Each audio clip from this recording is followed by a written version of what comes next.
Right before the playoffs, a survey of 90 NBA players named Tyrese Haliburton the most overrated player in the entire league. And since that came out, Tyrese and the Indiana Pacers have gone on to beat the Bucks and the 64-win Cavaliers in just 5 games apiece. That run includes 2 game winners, a 30-point closeout game against the Cavs, and 5 different games with 10 or more assists. They became the first team to move on to the conference finals and will be going back for the 2nd year in a row. He even acknowledged the overrated situation by tweeting "overrate that" right after hitting the game-winning layup over Giannis. He's had multiple really good performances and is one of just 5 players in NBA history to average over 18 points, 5 rebounds, and 8 assists a game over their first 25 playoff games. For someone they call overrated, he's shown up every time the team has needed him to. In the final game of the Bucks series, the Pacers started the game down 13-0 and were trailing for almost the whole thing. But in the last minutes, Tyrese went on to get 2 huge buckets at the rim, which helped send the game into overtime. And of course from there, things only got crazier. Despite the Bucks being up 7 points with only 40 seconds left, they managed to completely choke it away while the Pacers capitalized on every mistake. Then, in the biggest moment of the game and with the series on the line, Tyrese took one of the best defenders in the entire league one-on-one to win it. Tyrese came up big multiple times throughout the series, but in that final game, he took it to another level. And really, he was doing the exact same thing against the Cavs too. The Bucks were missing Damian Lillard and clearly aren't the same team that they used to be. But the Cavaliers, they won 64 games and were basically written into the conference finals before the playoffs even started. However, things did not go how people expected at all, and that first game was a warning sign of what was coming. They went to Cleveland and won convincingly, and Tyrese led the way with 22 points and 13 assists. It was still the first game though, the series was far from over and everyone thought the Cavs would bounce right back in the next one. And that's what they did. Right after the second quarter, the Cavs had a 20-point lead and would stay ahead for the rest of the game. And just when everybody thought it was over, everything started to go wrong. With less than 50 seconds left, the Cavs were up 7 points, but after a couple really bad turnovers, that lead started to shrink. And with less than 20 seconds left, Tyrese got fouled while driving to the rim. After making the first free throw, he misses the second one and was somehow able to grab his own rebound. The rebound was already huge, and with the clock winding down, he hits a step-back 3 to steal yet another one on the road. Every play he made down the stretch was so important, and it's only right that it ends like that. It was also another huge win despite the Pacers being down several points with next to no time left. And to make it that much better, this is literally the same game where Cavs fans were chanting "overrated" when Tyrese was shooting free throws. It got to the point where Donovan Mitchell was telling them to stop. So again, for it to end how it did is almost poetic.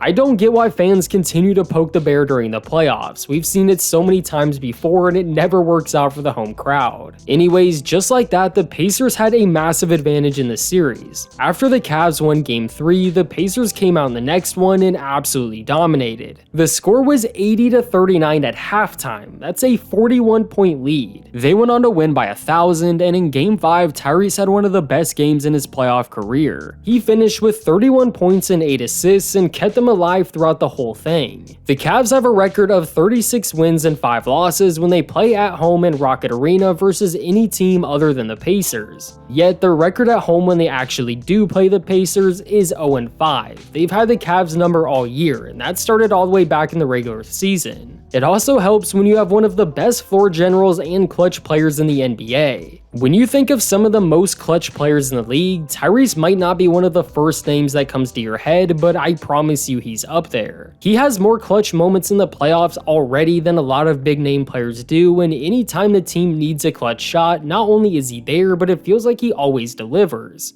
This isn't something new either, he's been like this for a long time. Now that we're seeing him do it consistently in the playoffs, it becomes a way bigger deal. The NBA uploaded a video on YouTube of his best career clutch moments, and it's an hour and 10 minutes long. Let me remind you that Tyrese is only 25 years old. He's the most unselfish player in the league, he has one of the best assist to turnover ratios you could possibly ask for, is beyond clutch and makes everyone around him better. He completely controls the pace of the game, and although his team doesn't need him to score 30 points in order for them to win, his playmaking is what takes them to another level. His ability to quickly read the floor and set his teammates up with open shots is almost as good as it gets. He can sometimes be a bit too passive and almost take himself out of the game, but it's not something that happens all the time. And when you factor in the way that he can turn into a Steph Curry level 3-point shooter at any given moment, he can be a pretty difficult player to guard. Tyrese has one of the worst looking jumpers in the league, but if it ain't broke, don't fix it. He shot 39% from 3 in the regular season and so far is shooting 34% in the playoffs. It just makes him that much more unpredictable. One of the biggest reasons Indiana has been so good is because of their offense. The Pacers' offense is extremely scary for multiple different reasons. They have several players that can score in a ton of different ways, and they also play at a very fast pace. Once you get to the playoffs, it becomes a game of runs, and the Pacers can score 10 points in less than a minute. If you're facing Indiana and you miss a couple shots which leads to fast breaks, then you can find yourself in a pretty massive hole before you even realize it. And the same thing applies when they're trailing. They can be down several points, and after just a few stops and fast break opportunities, they can get right back in it. It felt like whenever the games got close, the Pacers actually started to play better. And when you have Tyrese Haliburton, a guy that loves to push the pace and pass the ball, you can start to see why they've been so good. Plus they have guys like Pascal Siakam and Miles Turner to anchor their defense. It's just a good all-around team. Which leads me to a couple shoutouts I have for Andrew Nembhard and Aaron Naismith. Nembhard has become a full-on playoff riser. This is something we saw with him last year too. He's a career 10-point per game scorer and 33% three-point shooter. But in 27 total playoff games, he's averaging almost 15 points and 6 assists while shooting 49% from 3. He's been solid throughout the regular season, but becomes an essential role player in the playoffs. And the same thing goes for Aaron Naismith. He's had some massive performances himself. He scored 23 points in that must-win Game 2 against the Cavs and has hit so many different big-time threes.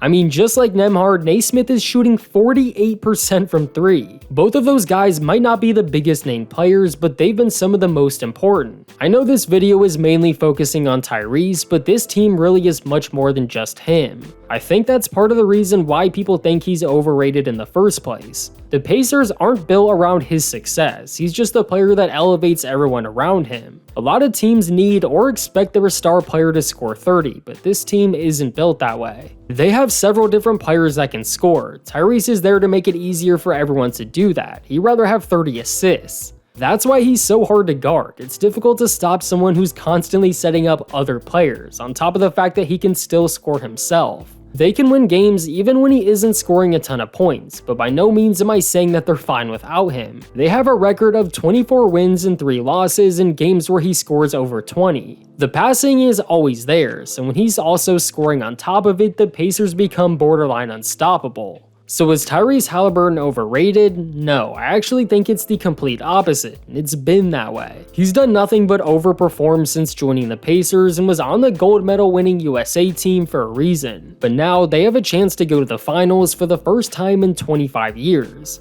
They're set to play the Knicks in the conference finals, who they eliminated in the playoffs last year. Despite not many people predicting it would happen, it's definitely a series I'm excited for. I'm not making this video saying they're about to win a championship, I'm just acknowledging how good they've been this far, although it is possible. Tyrese is already becoming a Pacers legend. If he leads them to a championship, then there needs to be a statue. The playoffs have been unpredictable this far, so who knows what might happen. But let me know what you think about Tyrese Haliburton and the Pacers, and please leave a like on the video to support the channel. Also subscribe if you're new for more basketball videos just like this one.